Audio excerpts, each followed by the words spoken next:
Pre prihlásenie sa na stránku slovensko.sk klikneme v prehliadači na Prihlásiť sa na portál.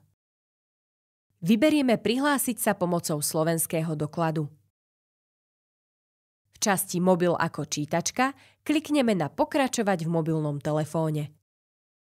Na mobilnom telefóne otvoríme aplikáciu e-identita a vyberieme naskenovať QR kód. Kameru nasmerujeme na QR kód na obrazovke počítača, zadáme bok a priložíme doklad k anténe mobilu.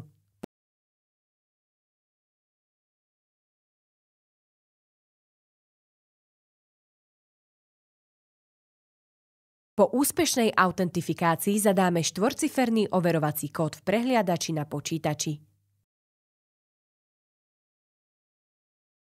Sme prihlásení na portál slovensko.sk a môžeme si pozrieť správy v našej schránke.